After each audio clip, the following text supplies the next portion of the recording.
Welcome to The Explainer. Today, we're doing a bit of time travel to explore the life and, honestly, the absolutely brilliant mind of a 12th century Andalusian polymath named Ibn Tufayl. You might also know him by his westernized name, Abu Bakr. This guy was a monumental bridge between the Islamic Golden Age and the European Enlightenment. His story is really a tale of two journeys. You've got the real-life journey of a powerful political figure in medieval Spain, and then the fictional journey of a castaway whose search for truth literally changed the course of modern Western philosophy. But before we jump back to the 12th century, quick question for you. Where did the story of Robinson Crusoe actually begin? Now, if you're like most people, you're probably picturing Daniel Defoe's famous 18th century novel, right? It's kind of the ultimate original stranded on a desert island survival story, the classic Western literary trope. Well, plot twist, that deeply impactful narrative structure of a man surviving totally alone on an island, it actually dates back more than 5 centuries before Defoe, straight for the pen of our 12th century philosopher Ibn Tufayl. Here's our roadmap for today. 1. The Andalusian court polymath. 2. The first philosophical novel. 3. The self-taught journey. 4. Reason meets revelation. And finally, 5. Inspiring the European Enlightenment. Let's get right into it. Part 1. The Andalusian court polymath. All right, let's set the stage in 12th century Islamic Spain, historically known as Al-Andalus. Ibn Tufayl was born around 1110 in Guadix, which is just outside Granada. And he was incredibly well educated. He practiced and taught medicine, sure, but he also mastered astronomy, mathematics, and poetry. By 1163, his talents had basically skyrocketed him to the highest echelons of power.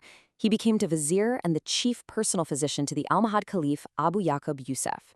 He stayed on as a deeply trusted advisor right up until the Caliph died in 1184, and Ibn Tufayl himself passed away shortly after in Marrakesh in 1185. Now, you have to picture the incredible tension within the society Ibn Tufayl was helping to govern. The Almohad regime, they came to power as a fiercely strict, militantly orthodox religious movement. They emphasized a very rigorous Unitarian doctrine. But then you look at the ruler, Caliph Abu Yaqub Yusuf, and he actually possessed this deep, personal, intellectual openness. The man was a massive patron of Greek philosophy and the sciences. So you've got this incredibly rigid religious state right alongside a ruler who just loved to sit around and debate Aristotle. Navigating that tricky environment, Ibn Tufayl effectively operated as a sort of minister of culture. He was constantly gathering brilliant scholars from all over the world to the Caliph's court.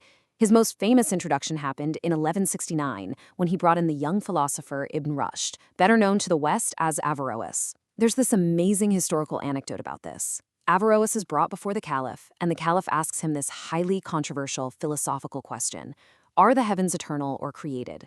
And Averroes just freezes. He's absolutely terrified of saying the wrong thing to the leader of the strict religious empire. So Ibn Tufayl smoothly steps in, takes the heat, and starts debating the Caliph himself, just to show Averroes, hey, it's safe here. Because of that mentorship, Averroes went on to write the monumental commentaries on Aristotle that literally triggered the rebirth of philosophy in Europe. But his political life was just the beginning. Moving to part 2, the first philosophical novel. This is his absolute masterpiece, Hayy ibn Yaqzan, which roughly translates to Alive, the Son of a Week. He wrote it in the 1160s, and it is widely considered one of the very first philosophical novels ever written. Ibn Tufayl used storytelling as a vehicle. He packaged these incredibly dense philosophical and scientific concepts into a narrative that you just couldn't put down. The premise is pure genius. It follows a feral child named Hayy, who either magically generates on a deserted equatorial island or washes ashore as an infant. He grows up with zero human contact. None. He's actually raised by a surrogate mother, which is a doe. It's essentially this grand thought experiment in autodidacticism, which is just a fancy word for self-taught learning. The underlying question is, if a human being was totally stripped of society, religion, language, and culture, what could they learn about the universe just by looking at nature? Part 3. The self-taught journey. Let's track how Hayy's mind develops through this fascinating story within a story. Ibn Tufayl breaks Hayy's life into these distinct 7-year phases. At first, it's pure animal survival. He's learning to walk, copying animal sounds, realizing he doesn't have claws or fur like the other animals, so he invents tools and clothes. But then his mind leaps forward. He goes from basic survival to complex anatomical dissection, to physics, to studying the stars. And ultimately, without a single holy book or teacher, he achieves a profound theological awakening.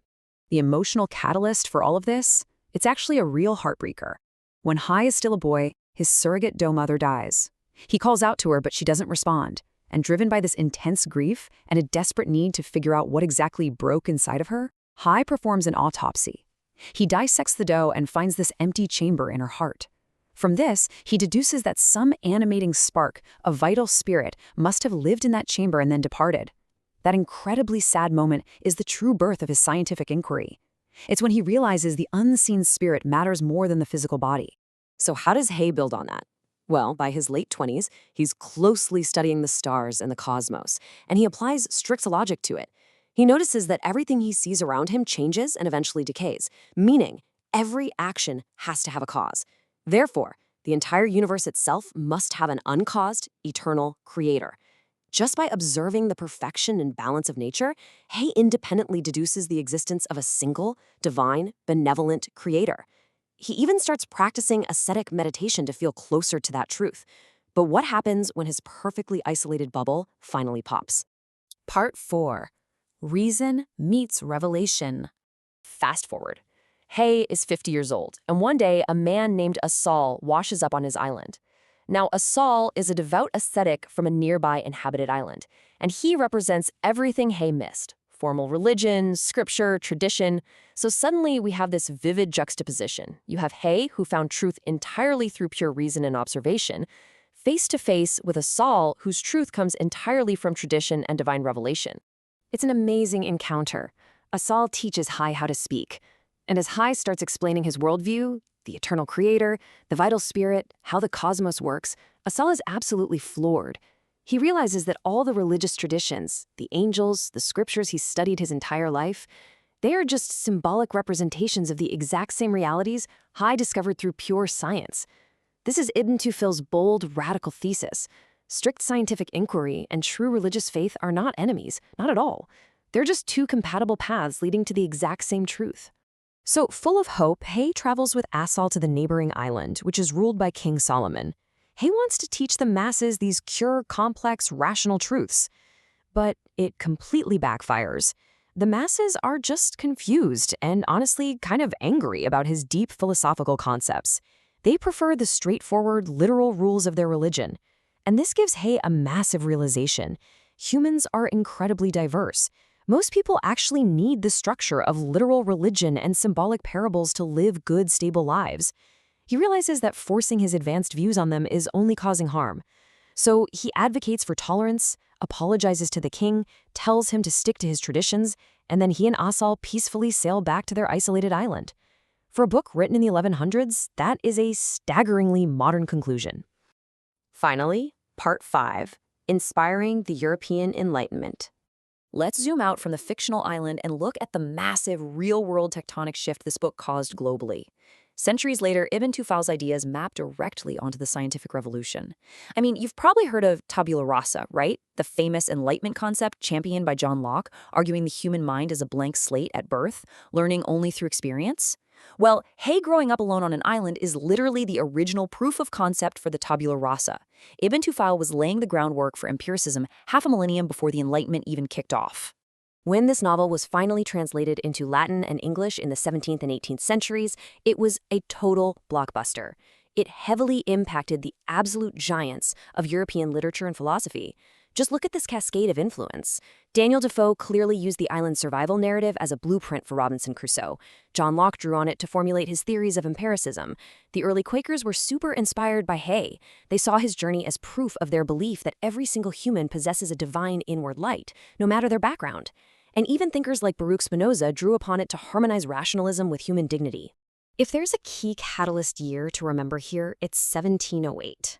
That was the year Simon Ogley published his famous English translation of Hayy ibn Yaqzan. And that translation spread like an intellectual wildfire throughout Western Europe. It gave Enlightenment thinkers exactly what they were searching for: a compelling, powerful narrative proving that human reason, observation and science could stand firmly on their own 2 feet, completely free from the strict dogmas of the church. And that wraps up our explainer. Ibn Tufayl, a brilliant Andalusian vizier working in a medieval Islamic court, gifted the world a story that championed environmentalism, anatomy, religious tolerance, and empiricism. He showed us that human curiosity is an unstoppable force. So I want to leave you with one final provocative thought to chew on today. If you were stripped of all the books, all the teachers, and all the history you know, what would you discover about the universe if you had to figure it out entirely from scratch? Thanks for watching and keep exploring.